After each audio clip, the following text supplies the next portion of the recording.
C'est une bien triste nouvelle. Pape Bouba Diop est décédé. L'ancien international de football sénégalais a rendu l'âme en terre française.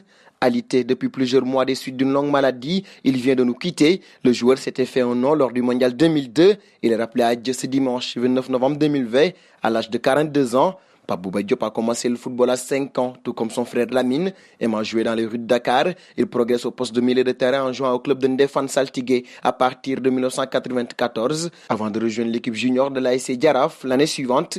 En 1996, ses progrès au sein de l'équipe senior de l'ASC Jaraaf sont remarqués et Pape Bouba Diop est appelé en équipe du Sénégal junior. Ses performances lui permettent d'espérer poursuivre son rêve de départ en Europe. Il a alors des contacts avec des clubs arabes et suisses. En 1999, son frère arrange son arrivée au club de Neuchâtel. Pape Bouba Diop doit malgré tout passer par le club de Vevey Sport pour s'acclimater au football et à son nouveau pays. Dans son petit appartement, l'adaptation est difficile, mais il fait une bonne saison pleine avec 35 matchs. Pape Bouba Diop arrive alors en juin 2000 à Neuchâtel. Après avoir été placé en attaque, il est rapidement replacé milieu de terrain et devient rapidement l'un des titulaires indiscutables du club.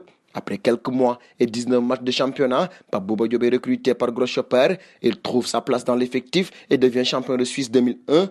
Pape Bouba Diop fait ses débuts lors du 3e tour préliminaire de Ligue des Champions. C'était contre le FC Porto. Le début de saison est plutôt bon et il est repéré par le RC Lens, notamment grâce à son impressionnant match de 16e de finale de Coupe UEFA contre Leeds United. Les deux clubs se mettent d'accord pour un transfert début janvier 2002 pour un prix de 3,6 millions d'euros. Arrivé en janvier 2002 avec un contrat portant sur 5 ans et demi, Pape Bouba Diop ne joue que 5 matchs en 6 mois, mais aide le club à être vice-champion de France 2002. Par la suite, Pape Bouba Diop deviendra un joueur régulier du RC Lens ayant une très grosse frappe de balle, mais aussi grâce à son puissant physique très impressionnant qui lui permet de prendre beaucoup de ballons dans le domaine aérien, autant dans le secteur des jeux défensifs qu'offensifs, en marquant des buts de la tête. De plus, jouant à un club avec des joueurs qu'il fréquente en sélection nationale du Sénégal comme El Hadji Diouf, Pape Sarr, Ferdinand Coly, Pape Bouba Diop réalise d'excellentes performances en Ligue 1 au point de se faire repérer par les clubs anglais intéressés par son puissant physique taillé pour la Premier League. Pape Bouba Diop fut un joueur très apprécié par de très nombreux supporters de Lens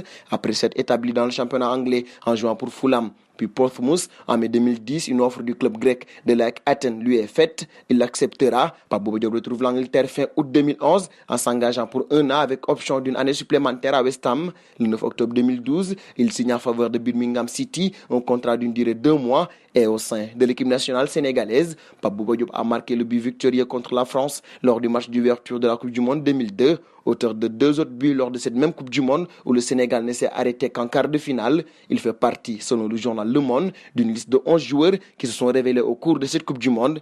Pape Bouba Diop est le meilleur buteur sénégalais en phase de finale de Coupe du Monde avec 3 réalisations. Le Sénégal, l'Afrique, le monde du football perd un de ses plus grands guerriers.